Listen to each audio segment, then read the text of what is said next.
There's a specific kind of jewelry that ages a woman faster than any wrinkle ever could. It's not about how old the piece is. It's about how loudly it announces that it tried too hard. And in the UK, 3 very popular brands are quietly doing this to women over 50 every single day, while 3 completely different brands are doing the opposite and barely getting credit for. Let's start with what to put down. Number 3 to avoid, Pandora. This is going to upset people, and that's fine. Pandora's entire business model is built on visible accumulation.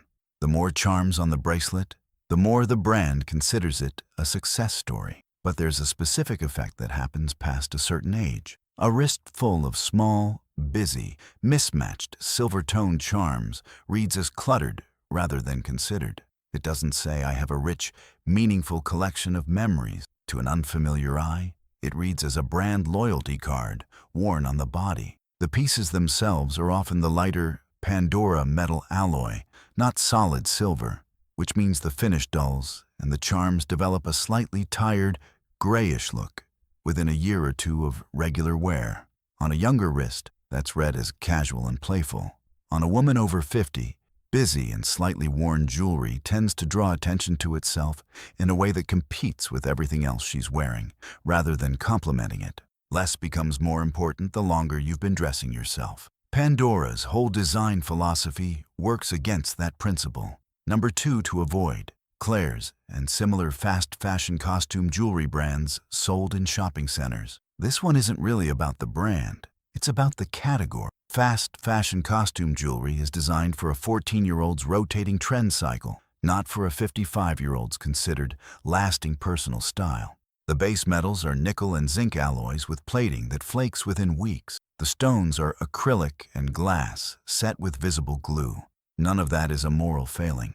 It's appropriate for what the category was built for. The problem is when these pieces end up layered onto an otherwise polished, expensive-looking outfit. The eye catches the cheap plastic stone or the worn plating instantly, and it recalibrates its read on the entire outfit downward. One $4 ring can undo a $400 coat in terms of how put together someone appears, simply because cheap materials read as cheap, regardless of what's surrounding them. Number 1 to avoid, oversized statement jewelry from fast fashion retailers like Primark and New Looks accessory ranges. The specific issue here is scale, not just material. Large, heavy-looking costume pieces, big hoops, chunky layered necklaces, oversized cocktail rings and obviously fake stone were designed by trend forecasters with a much younger customer in mind, often deliberately exaggerated for visibility on camera.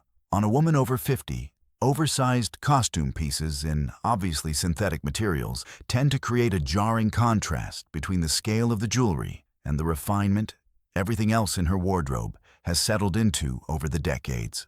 It's not that bold jewelry is wrong at any age. It's that bold and cheap, together, reads as trying to chase something rather than simply expressing taste.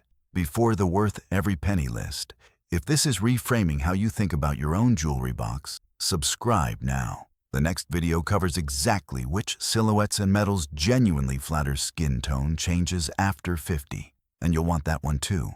Now, 3 brands actually worth the money. Number 3, Anuschka. British fine jewelry, founded by Anuschka Dukas, working exclusively in solid 18-karat gold with carefully chosen, often unconventional gemstones. The pieces are deliberately understated in scale but rich in material, meaning a single Anuschka ring or pendant carries real visual weight without shouting.